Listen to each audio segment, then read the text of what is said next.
সকাল বন্ধুরা, সকলকে অনেক অনেক ভালোবাসা জানিয়ে আমার এই ভিডিওটা শুরু করলাম। কাছে দূরে সকল বন্ধুদের অনেক অনেক ভালোবাসা। তোমরা একটু এভাবেই আমার পাশে থেকো। আমি ভিডিও তেমন দিতে পারছি না, কেননা শরীরের অবস্থা খুব ভালো নেই। এই ভিডিওটা আমি কয়েকদিন আগেই আমি বানিয়েছি, কিন্তু আমার ভয়েস দিতে পারছি না, কেন গলার অবস্থা খুব খারাপ। তো দুদিন পরেই আমি ভয়েসটা দিলাম। চলে এসেছি নিচের বাগানে, কিছু ঢ্যাঁড়সও তুললাম। আর দেখো আমার লেবু গাছটায় কী সুন্দর লেবু ধরে আছে। লেবু আমি প্রতিদিনই তুলি প্রায় 2-4টে করে, কিন্তু আবার তুলে আমি সবাইকে দিইও। কিন্তু তাহলেও দেখো আমার লেবু গাছটা কী সুন্দর লেবু ধরে আছে। দেখলেই মনে হচ্ছে চোখটা জুড়িয়ে যাচ্ছে, তাই না বলো তো? তো হ্যাঁ, আমি আজকে কিছু কিছু সবজি আমি তুলবো, আর কিছু কিছু তোমাদের সঙ্গে শেয়ারও করব। তো দেখতে থাকো তোমরা, আশা করি ভালোই লাগবে। আর এই যে ঢ্যাঁড়স গাছগুলো দেখছো, ঢ্যাঁড়স গাছগুলো এত বেশি লম্বা হয়ে গেছে যে ঢ্যাঁড়স গাছ থেকে ঢ্যাঁড়স তোলা আমার পক্ষে একটু অসুবিধাই হচ্ছে। তো আমি এই কাজটা করি না, এটা তোমার দাদাভাই করে, কিন্তু ওরও এই দুদিন ধরে না শরীরটা খুব একটা ভালো নেই, ওই জন্য এইসব কাজ আর এনার্জি লাগে না। তো ভাবলাম ঢ্যাঁড়সগুলো তো আমার সবগুলো শক্তই হয়ে যাচ্ছে বড় হয়ে, তো কিছু তুলেই নিই। আর কিছু কিছু সবজি আছে যেগুলো তোলা হয়নি কয়েকদিন বাগানে। তো কী কী আছে, কী কী তুললাম, সেগুলোই তোমাদের সঙ্গে শেয়ার করব আজকের ভিডিওতে। তো এই যে গাছের ঢ্যাঁড়স দেখছো, এই ঢ্যাঁড়সগুলো খেতে খুবই সুস্বাদু। আর এর মধ্যে কোনো কেমিক্যাল ফার্টিলাইজারই বলো, কেমিক্যাল পেস্টিসাইডস বলো, কীটনাশক কি কোনো রাসায়নিক সার কিচ্ছু নেই এর মধ্যে।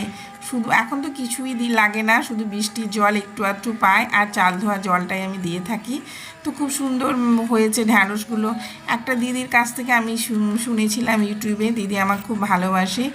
ওই দিদি অপর্ণা, উনিও অনেক সবজি চাষ করেন।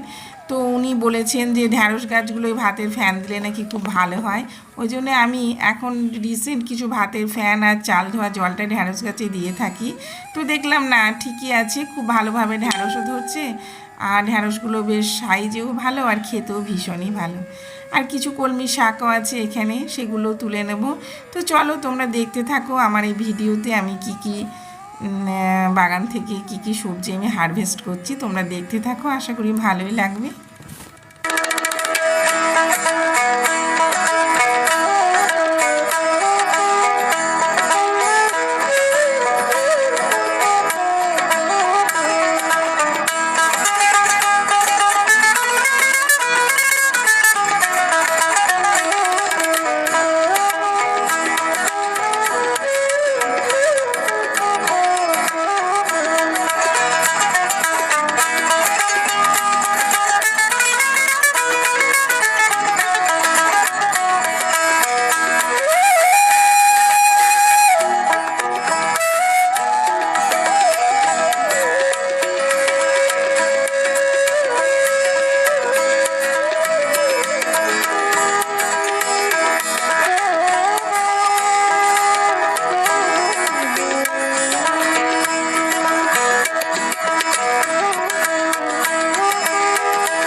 তাহলে বন্ধুরা দেখো আমার বাগানে কি কি সবজি হয়েছে। বেগুন,